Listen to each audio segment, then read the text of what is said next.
क्या हालचाल पब्लिक। भाई आप लोगों के इतने मैसेज आए, इतने कमेंट्स आए कि फर्स्ट कॉपी का रिव्यू कब आ रहा है। भाई फर्स्ट कॉपी वेब सीरीज का रिव्यू बनाओ, हमें तो बस फर्स्ट कॉपी का रिव्यू चाहिए। तो भाई जब आपने इतनी मोहब्बत से कहा है तो मैं कैसे टाल सकता हूँ। लो जी, पेश है आपके लिए मुनावर फारूकी की पहली ड्रामा सीरीज फर्स्ट कॉपी का रिव्यू। अभी तो इंट्रो बनता है बॉस। तो दोस्तों, welcome back to Sameer movie review. ये सीरीज रिलीज हुई है Amazon प्राइम वीडियो के MX प्लेयर प्लेटफॉर्म पे। टोटल मिला के 10 एपिसोड है और हर एपिसोड करीब 25 से 30 मिनट का ही है। मतलब अगर मैराथन भी मारोगे ना तो 3 घंटे के अंदर ये वेब सीरीज खत्म हो जाएगी। लेकिन सवाल ये है कि क्या ये 3 घंटे आपको इसमें इन्वेस्ट करने चाहिए। ऑनेस्टली बोलो तो इसकी शुरुआत मुझे काफी इंटरेस्टिंग लगी, स्पेशली वो ओपनिंग क्रेडिट का सीन जिसमें एक्टर्स के नाम के साथ वो पुराने जमाने के कंप्यूटर्स में जैसे कॉपी पेस्ट करते वक्त स्क्रीन आती थी ना, वैसे ही कुछ दिखाया गया है। ये देखकर आपको तुरंत 90s की फीलिंग आएगी क्योंकि कहानी भी उसी टाइम पीरियड्स की है।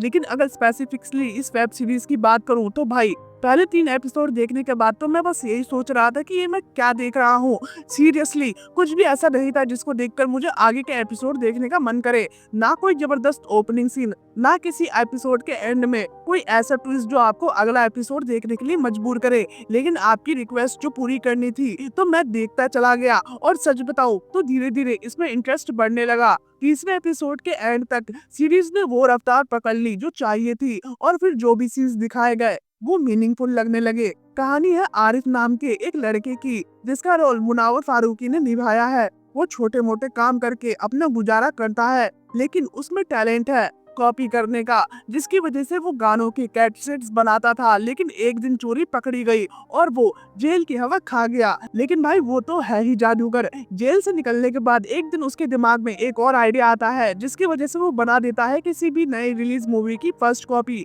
मतलब पायरेटेड सीडी। वो पुराने दिन याद आ गए। लेकिन ये सब कैसे करता है, क्या क्या जुगाड़ लगाता है, कैसे उसको इसका फायदा होता है और आगे चलकर क्या क्या नुकसान भी झेलना पड़ता है, ये सब आपको इस वेब सीरीज में देखने को मिलेगा।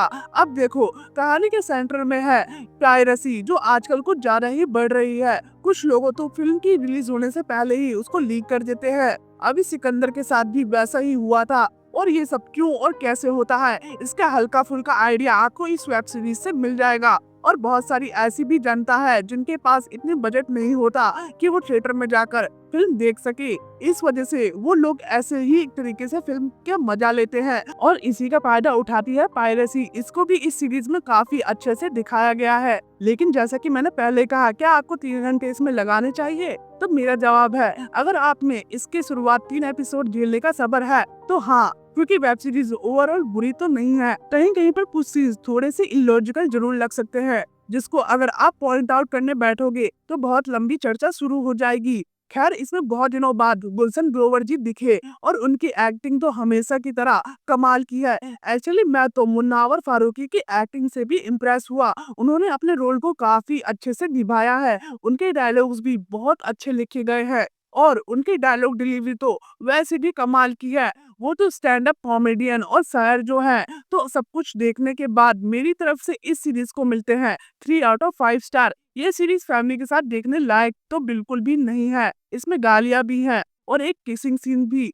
न्यूडिटी तो नहीं है, लेकिन ये 16+ ऑडियंस का शो है तो आप खुद समझदार हो। और हाँ, सीरीज अभी खत्म नहीं हुई है, इसका नेक्स्ट सीजन भी आने वाला है तो उसके लिए भी रेडी रहना। बाकी अगर आपने ये सीरीज देखी है तो कमेंट्स में अपनी राय जरूर बताना। मिलते हैं अगले वीडियो में, तब तक के लिए गुड बाय।